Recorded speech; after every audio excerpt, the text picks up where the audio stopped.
The title of my project is Personal Devices in Public Settings, Lessons Learned from an iPod Touch and iPad Project. Abstract, Electronic Journal of E-Learning, Volume 10, Issue 1, 2012. My name is Patricia Harlan, student in Technology Application for Educator Leaders at East Tennessee State University Graduate Studies Program. There's much hype concerning handheld technologies in schools. This study focuses on two of those handheld technologies, the iPod and the iPad. There are 5 values that underline a consumer's choice in making the purchase of handheld technologies. Functional value, how an item meets a need. Social value, related to the image connected with the item. Epistemic value, curiosity about the item. Emotional value, tied to wanting the item for its aesthetics. Conditional value, related to a specific context or need. Both student and teacher bought into the hype of what the device might actually do in this study. That's why it's important to understand the value that it played in the study.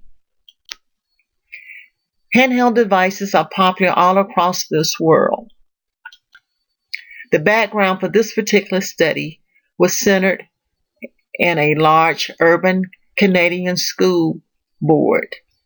The school board was distinguished in that they had invested in both people and infrastructure. They were exploring innovative methods of teaching and learning. Full-time teachers had laptops and had online professional development. The pedagogical and physical environments were well positioned to explore mobile learning options. They were well supported by the ICT initiatives that enhanced teaching and learning.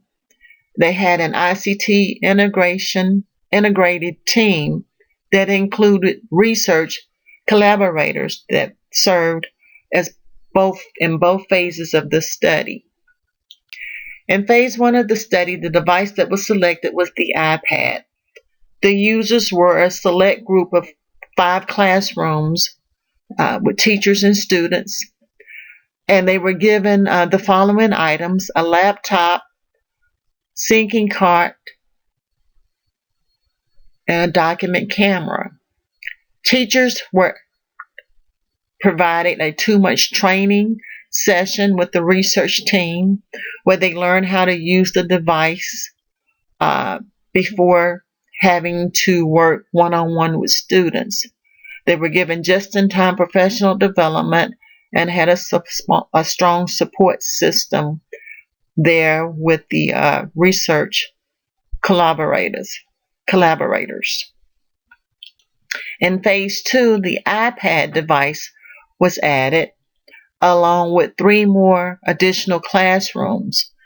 The difference is that with the 3 more classrooms, these participants had to make application to become a part of the study, and they had to agree to purchase their own peripheral items.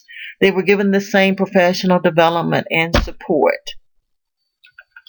Findings from phase 1 resulted in the following.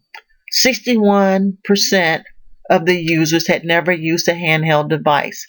However, 70% learned how to use the device in less than an hour. Teachers experienced some discomfort in using the peripheral items, and the administrating team was faced with the challenge of trying to obtain an iTunes account. One of the benefits from phase 1 was that the board was able to create a workable training document titled, "Is Your School Ready for Mobile Learning?" And in phase 2, this document helped the school board administrators be more informed in making decisions regarding mobile learning technology. Principals and teachers were able to identify gaps where this device could be used to fit with pedagogy, and also how mobile learning technologies could be used more effectively in the future. They realized that additional training would be needed with peripheral devices to support handheld devices, and that they would have to look at how adding the service would change some job duties and responsibilities of the teachers and IT personnel that were going to be involved. Moving forward, the time is now and it's right for handheld devices. Advantages: readiness by way of having access to the internet, the size of the unit, the learning curve for both teacher and student, the price point, affordability. Disadvantages: almost no way right now is it possible to retrieve and share content for collaboration between teacher and student, and collaboration between teacher to teacher. The other challenge is syncing the multiple personal devices to a common hub. Research shows that the future is promising because technology is ever evolving, and companies like Apple are always looking at ways to improve upon teaching and learning methods within our school system. So stay tuned for what the future holds.